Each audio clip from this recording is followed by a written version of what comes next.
आज की movie 3000 Years of Longing एक रोमांटिक फैंटेसी फिल्म है जो जादुई दुनिया और जिन जैसी चीजों के बारे में बात करती है और ये मूवी Amazon प्राइम पर अवेलेबल है। मूवी की शुरुआत होती है एक आवाज से जो कहती है कि उसका नाम अलिथिया है और उसकी कहानी सच्ची है। हालांकि अगर वो इसे एक फेरी टेल बताए तो लोगों को उस पर विश्वास करने की ज्यादा संभावना है। अलिथिया आगे कहती है कि एक समय की बात है जब इंसान मेटल के पंखों पर आसमान में उड़ते थे, जब वो समुद्र के तल पर चलते थे, जब वो हाथों में फोन्स रखते थे, हवा से लव सॉन्ग्स गा सकते थे। वहाँ एक औरत थी जो बेहद खुश और अकेली थी। वो अकेली अपनी मर्जी से थी और खुश थी क्योंकि वो आजाद और आत्मनिर्भर थी। और अब हमें देखने को मिलती है प्लेन में बैठी स्टोरी टेलर अलिथिया बेनी। वो आगे बताती है कि वो अपने स्कॉलर दिमाग के विचारों को जीती थी और उसका बिजनेस था कहानियाँ। वो एक नैरेटोलॉजिस्ट थी जो मानव जाति की सभी कहानियों में एक सामान्य सत्य को ढूंढने की कोशिश करती थी और इसलिए वो साल में 1-2 बार कुछ अजीब देशों में जाती थी, जैसे चाइना, साउथ सीज और लेवांटे की टाइमलेस सिटी, जहाँ उसके जैसे लोग एकत्रित होते थे कहानियों पर कहानी सुनाने के लिए। अगले सीन में अलिथिया इस्तांबुल के एयरपोर्ट पे होती है कि अचानक एक आदमी उसके पास आ जाता है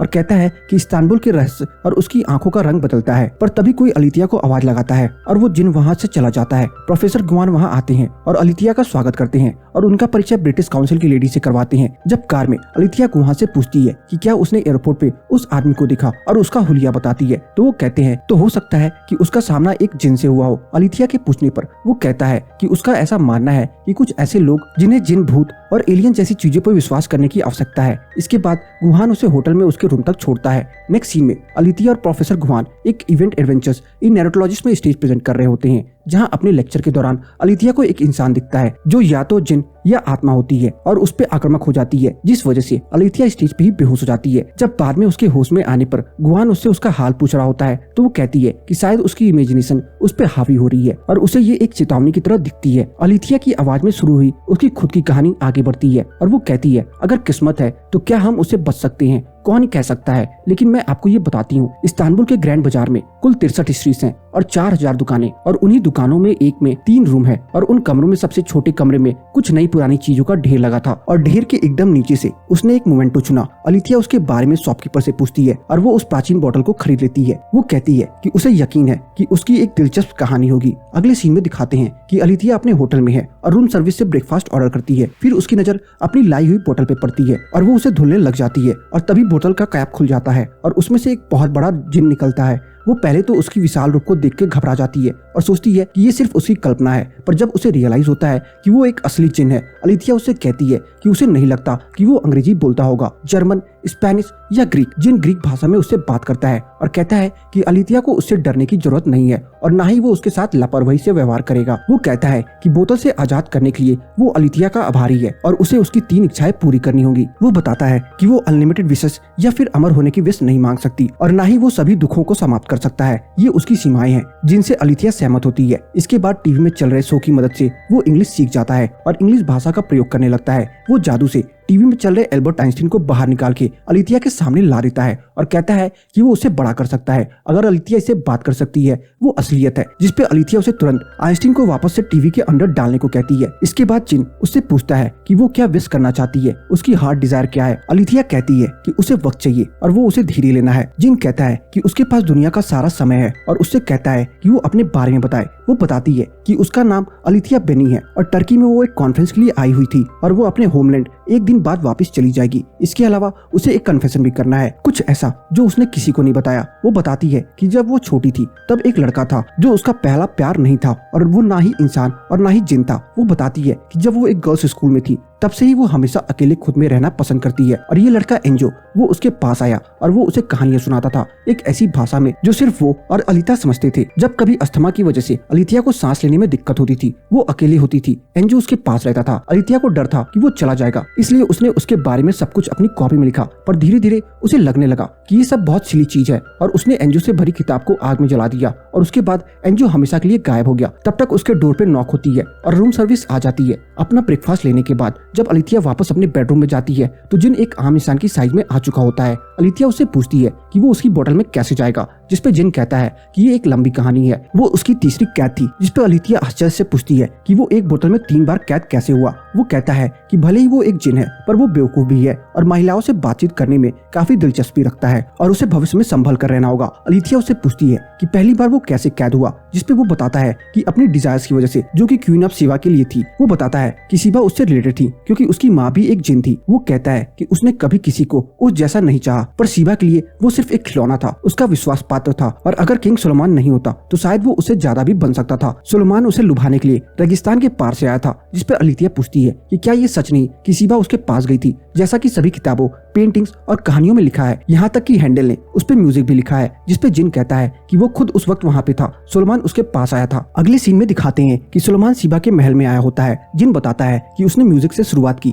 वो कहता है कि उसने शीबा को बहुत मनाने की कोशिश की, पर जब शीबा ने सुगंधित मोम का इस्तेमाल कर अपने पैरों के बालों को हटाया, तब जिन को समझ आ गया था कि वो उसे खो चुका है। पर वो एक मूर्ख की तरह उसे बताता रहा कि उसका शरीर बहुत सुंदर है और दिमाग उससे भी ज्यादा सुंदर, जिसपे शीबा ने सहमति दिखाई और उसकी आंखों में आंसू की बूंद गिरी। शीबा ने सुलेमान को कुछ टास्क दिए जो नामुमकिन प्रतीत होते थे। 1000 कमरों के महल में से एक विशेष तरह का रेड सिल्क का धागा ढूंढना है, उसकी जिन माँ का सीक्रेट नाम पता करना है और उसे ये बताना है कि एक औरत सबसे ज्यादा किस चीज की कामना करती है। अलिथिया इन कार्यों को नामुमकिन बताती है, जिसपे जिन कहता है कि ये कार्य सुलेमान के लिए नामुमकिन नहीं थे। उसने चिताओं की मदद से सिल्क का धागा खोज निकाला, एक जानवर की मदद से उसकी माँ का नाम पता किया, और फिर शीबा की आंख में देख करके उसने बताया कि औरत की सबसे बड़ी कामना क्या होती है। वो अचंभित थी और उसने कहा कि सुलेमान सही था और इसलिए उसने सुलेमान को वही दिया जिसकी कामना उसे सबसे ज्यादा थी, उससे शादी करना। जिन आगे कहता है कि सुलेमान एक बहुत बड़ा जादूगर था और उसने जादुई मंत्रों से उसको एक पीतल की बोतल में कैद कर दिया। ये सब शीबा के सामने हुआ, पर उसने जिन के लिए कोई गुहार नहीं लगाई। उसके लिए जिन कुछ मान्य नहीं रखता था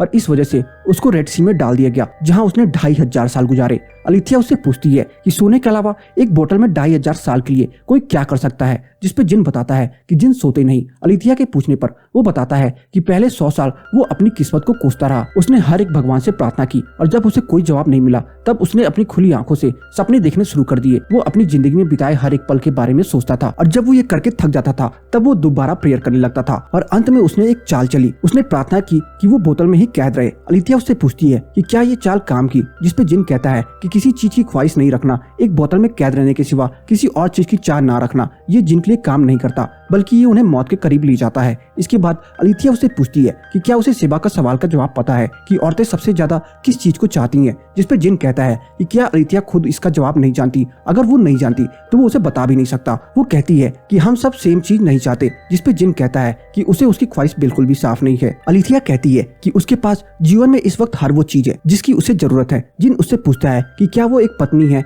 या एक विधवा या फिर एक माँ। अलिथिया बताती है कि उसके कोई बच्चे, भाई बहन या माँ बाप नहीं है, पर एक समय पर उसके पास एक पति जरूर था। जिनके पूछने पर वो बताती है कि वो दोनों एक दूसरे को बचपन से जानते थे और उन्होंने जल्दी शादी कर ली थी। शुरू के साल काफी आसानी से गुजरे और फिर जैसा कि होता है सब धुएं की तरह उड़ गया। इस वक्त वो हाँकने में है एमिलैंड पॉटर के साथ। उसने कहा था कि अलिथिया भावनाएं समझना और महसूस करने के काबिल नहीं है। वो कहती है कि वो कहानियों के जरिए महसूस करती है, भावनाएं ढूंढती है। जब जिन कहता है कि वो उसको वापस पाने की विश मांग सकती है, तो अलिथिया इनकार कर देती है और कहती है कि उसके पति के जाने के बाद उसे लगा था कि उसको दुख होगा, पर ऐसा नहीं हुआ, बल्कि उसे एक आजादी महसूस हुई, जैसा किसी कैदी ने काफी समय बाद अपने तहखाने से निकल करके सूरज की किरणों को देखा था। जिन उससे कहता है कि वो एक समझदार और सावधान औरत है, पर हम सबकी कुछ इच्छाएं होती हैं, भले ही वो हमसे छुपी हुई क्यों ना हो। वो कहती हैं कि ऐसा हो सकता है, पर वो एक कथावाचक है और उसे चालबाज जिन पर जितनी कहानियां हैं उसके बारे में पता है। जिन कहता है कि वो उनमें से एक नहीं है, वो ईश्वर से डरता है और यहाँ सिर्फ वो अलिथिया की हार्दिक इच्छाएं पूरी करने के लिए ही है। अलिथिया पूछती है कि जिन को इस बात का भरोसा कैसे हो सकता है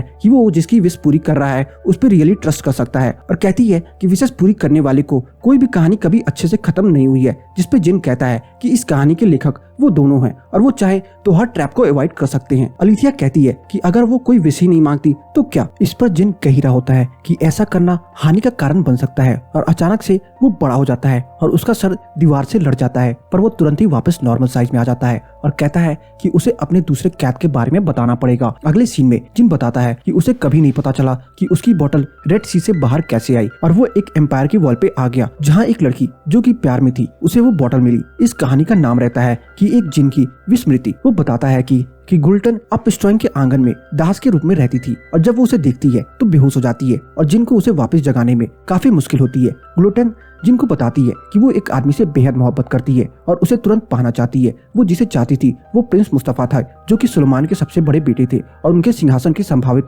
उत्तराधिकारी थे। वो कहता है कि अगर उसे पता होता कि क्या होने वाला है तो वो ग्लूटेन को उसकी विश बदलने को कहता, लेकिन बिना कुछ सोचे उसकी विश पूरी कर दी और उसको बोतल को छुपाने के लिए बोल दिया, जिससे उसकी शक्तियां दूसरों हाथों में ना चली जाए। वो मुस्तफा के पास गया, उसके कान में ग्लूटेन का नाम बोला और दोनों साथ आ गए। ये बहुत ही आसान था। वो कहता है कि एक जिन होने की वजह से वो इंसानों के तौर तरीकों के बारे में काफी उत्सुक और इसलिए अपनी खाली वक्त में महल में घूमता रहता था और वहाँ उसने अपनी पहली बार हुरैम को देखा। वो सुल्तान की सबसे पसंदीदा थी। उसने मुस्तफा की जगह अपने पुत्रों के लिए सिंहासन की रक्षा की मांग की और इसके लिए उसने प्रिंस पे नजर रखी। जब उसने देखा कि कैसे हुरैम सुलेमान को अपनी बातों में लाने में उत्सुक थी, तो उसे इस बात की फिक्र हुई कि उसकी ग्लूटेन इस जाल में फंस न जाए। उसने ग्लूटेन को सावधान रहने की चेतावनी देने की कोशिश की, लेकिन उसने अपनी दूसरी विश तय कर ली थी। इधर हुरैम ने सुलेमान के मन में आग लगा दी कि चूंकि वो अपना ज्यादातर वक्त कविताओं में व्यतीत करता है, मिलिट्री सिंहासन उसे छीन के मुस्तफा को दे देना चाहती थी। प्रिंस पावर के इस गेम में एक प्यादा बन गए थे। सुलेमान के पास अब सिर्फ एक ही विकल्प बचा था, जो वो जानता था कि उसका दिल तोड़ देगा। इस बीच ग्लूटेन को कोई कारण नहीं नजर आया कि वो छुपी हुई क्यों रहे। वो भावी राजा के पुत्र को अपने पेट में पाल रही थी, जिनकी कई चेतावनी के बावजूद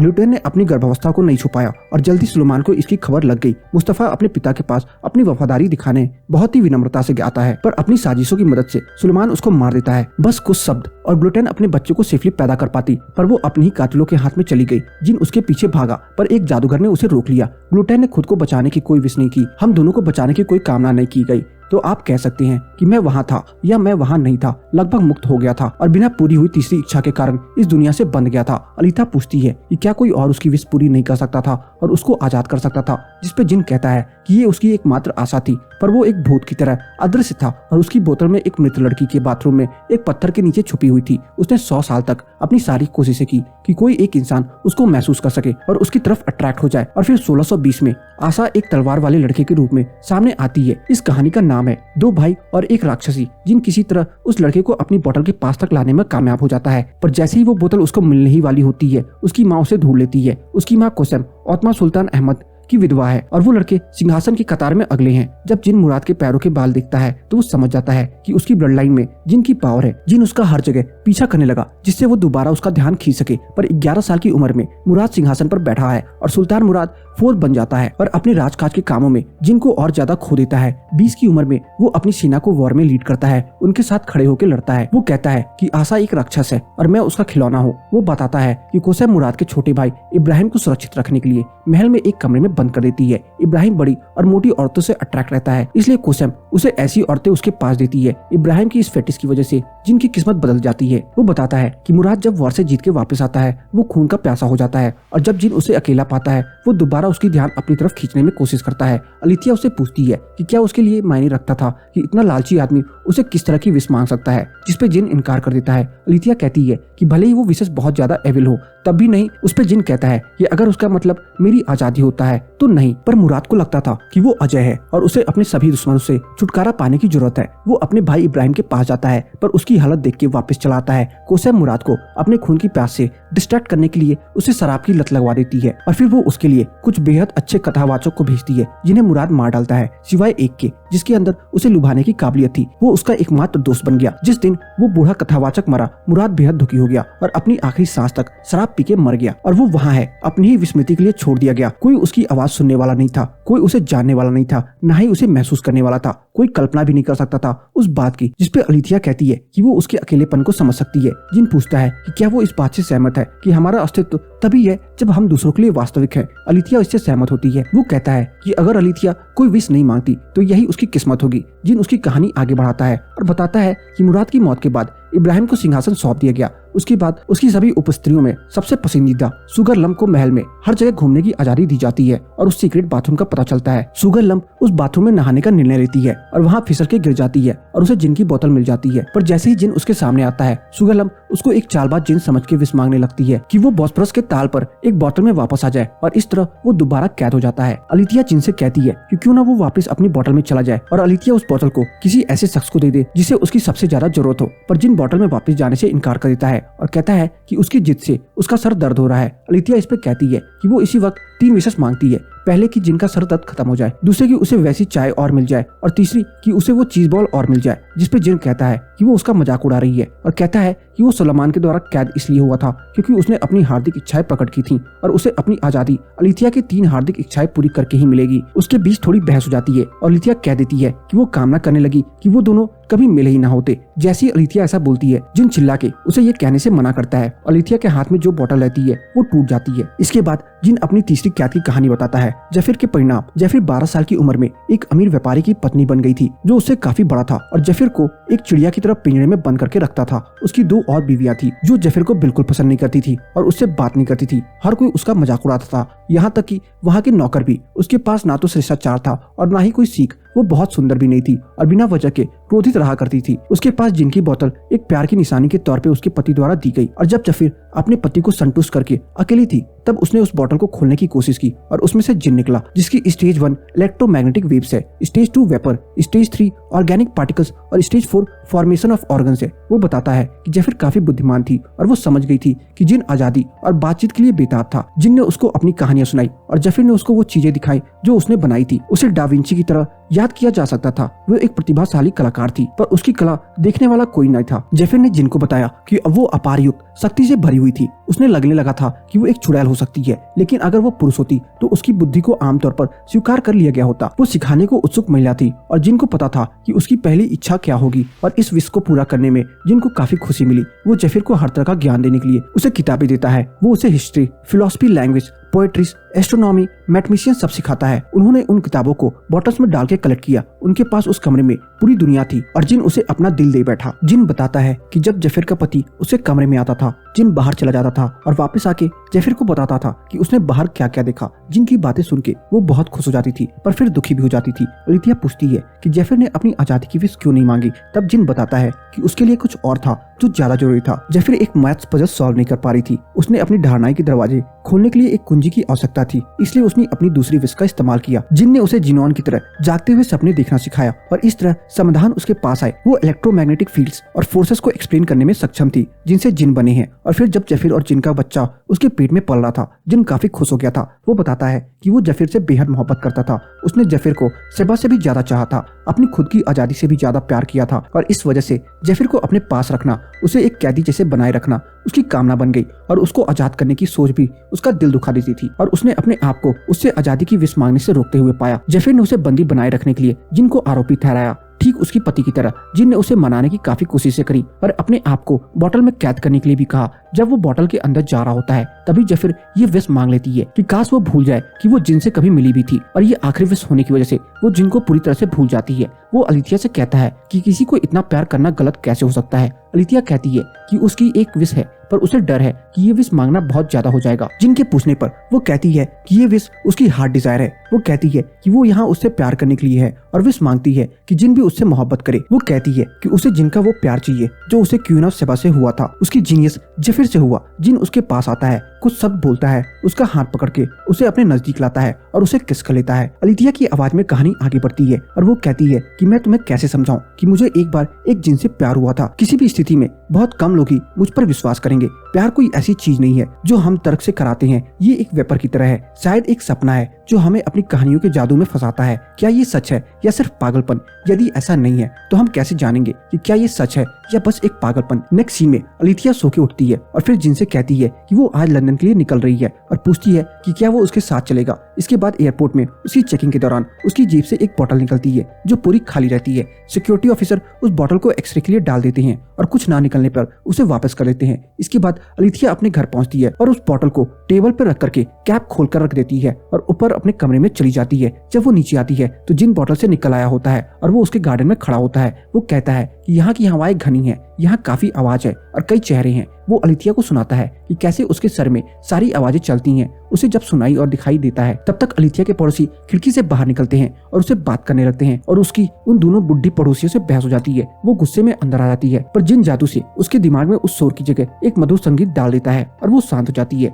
वो जब कहीं बाहर जाती है उसे वही संगीत सुनाई देता है। वो घर वापस आके जिन को गले लगाती है और चिक पीस का बाउल लेके अपने पड़ोसी के घर जाती है और उन्हें भेंट करती है। वो उन्हें जिन से इंट्रोड्यूस करवाती है अपने दोस्त के रूप में। अलिथिया अपनी कहानी आगे बढ़ाती है और कहती है कि मेरी जिन ने मुझे बताया कि जब वे जिन के दायरे में एक साथ आते हैं तो वो एक दूसरे को कहानी सुनाते हैं। कहानियां उनके लिए सांस की तरह होती है, वो अर्थ निकालती है। हाँ, मैंने कहा हमारे साथ भी ऐसा ही है। हमारे द्वारा बताई गई प्रत्येक कहानियां एक खंडित अंतिम आकार बदलने वाली मोज़ाइक है और सभी कहानियों की तरह ये छोटा कंकड़ भी समाप्त होना चाहिए। यदि ये इच्छा कराने के बारे में है तो ये एक सावधान करने वाली कहानियां हैं, तो यह गलत कैसे होंगे? शायद ये पहले ही हो चुका है। भले ही सत्य उनके सामने नग्न खड़ा था, उन्होंने अपने पीठ मोड़ ली, इसलिए सत्य किनारे चला गया और चाहे मैं इंतजार करने लगा। इसके बाद के दिनों में जिन उस कथावाचक के साथ जाता था जिसके पास काम होता था, और जब वो उसके साथ नहीं होता था तो वो दुनिया की उत्सुकता के खोज में लग जाता था। जिन बताता है कि आज एक बहुत अच्छा दिन था, उसने बहुत सी चीजें देखी। उसने देखा एक इंसान को दूसरे इंसान के जीवित दिमाग में देखते हुए और खून के बहाव को रोकते हुए। उसने एक बहुत बड़ी डिश देखी जो तारों को सुनती है। वो अलिथिया से कहता है कि मानव जाति एक आश्चर्य है। वो कहता है कि इतने कम समय में मनुष्यों ने कितना डेवलपमेंट कर लिया। अलिथिया कहती है कि ये सब सिर्फ इंजीनियरिंग और टेक्नोलॉजी का कमाल है और वास्तव में मानव जाति में सिर्फ नफरत फैली हुई है। यही सत्य है, पर वो प्रेम के बारे में बात करना चाहती है। जिन कहता है कि मनुष्य का दिमाग काफी कॉन्ट्राडिक्शन से भरा हुआ है और वो देखना चाहेगा कि इसका अंत कैसा होता है। वो कहता है कि मनुष्यों ने जिन के बारे में सारी जानकारी प्राप्त कर ली है और शायद एक दिन वो सब गायब हो जाएंगे। नेक्स्ट सीन में दिखाते हैं कि अलिथिया काम से जब वापस घर आती है तो उसे पूरे घर में कहीं भी जिन नजर नहीं आता। वो जब बेसमेंट में जाती है तो देखती है कि जिन एक कोने में पड़ा हुआ होता है। वो देखती है कि जिन की शक्ल राख जैसी हो गई है और वो कुछ बोल नहीं रहा। वो उसे कुछ कहने को कहती है पर वो कुछ बोलता नहीं है। अलिथिया विश मांगती है कि वो उससे बात करे, जिसपे जैसे ही जिन मुंह खोलता है उसकी स्किन गिरने लगती है। अलिथिया हाथ से उसे सपोर्ट देती है। फिर जिन अचानक से उससे मुंह फेर के बोलता है कि वो सो रहा था और वहाँ से भाग के ऊपर चला आता है। वो बताता है कि उसकी ये हालत इलेक्ट्रोमैग्नेटिक फोर्स की वजह से हो रही है, पर अगर वो एक पिकनिक के लिए ब्रिक पे जाएगा तो ये फोर्सेस उसके दिमाग से निकल जाएंगी और वो ठीक हो जाएगा। वो कहता है कि वो अलिथिया के लिए उन फोर्सेस से लड़ लेगा। अलिथिया कहती है कि वो उसकी कोशिश करने के लिए उसका शुक्रगुजार है। प्यार एक तोहफा होता है जो कोई अपनी इच्छाएं से किसी को देता है। ये ऐसा कुछ नहीं होता जो किसी से मांगा जा सके। वो अपनी तीसरी विश करती है, अगर ये दुनिया जिनके लिए नहीं है तो वो वहाँ से चला जाए जहाँ रहना वो डिजर्व करता है, भले ही वो जगह कोई भी हो। जैसी वो ये बोलती है बोतल टूट जाती है। इसके बाद अलिथिया जिन के बूट्स और कोट को एक बॉक्स में पैक करके रख देती है। नेक्स्ट सीन 3 साल बाद का दिखाते हैं जिसमें अलिथिया एक पार्क में बेंच पे बैठ के जिन के बारे में अपनी नोटबुक में लिख रही होती है और उसके दिमाग में वही मधुर संगीत बज रहा होता है। जब अलिथिया वहाँ से जा रही होती है तो अलिथिया को एक हवा महसूस होती है और वो अपनी तरफ जिन को आते हुए देखती है। जब जिन उसके पास आता है तो एकदम स्वस्थ होता है और दोनों हाथ पकड़ के वहाँ से चले जाते हैं। अलिथिया अपनी कहानी में आगे बताती है और कहती है कि जिन समय समय पर उससे मिलने आता है और वो दोनों साथ में खुशनुमा पल बिताते हैं। जिन उससे वादा करता है कि वो जिंदगी भर उसके पास वापस आता रहेगा और उसके लिए ये काफी था। और ये मूवी यहीं पे खत्म हो जाती है। तो बस आज की इस वीडियो में इतना ही। आपको मेरी ये मूवी कैसी लगी कमेंट सेक्शन में बताना ना भूले, और अगर आपको मेरी ये मूवी अच्छी लगी हो तो वीडियो को लाइक करके जाना ना भूले। चैनल पे नए हैं तो चैनल को जरूर सब्सक्राइब कर लें ताकि मुझे ऐसी ही मोटिवेशन मिलती रहे और मैं आप सबके लिए अच्छी से अच्छी वीडियोस लाता रहूं।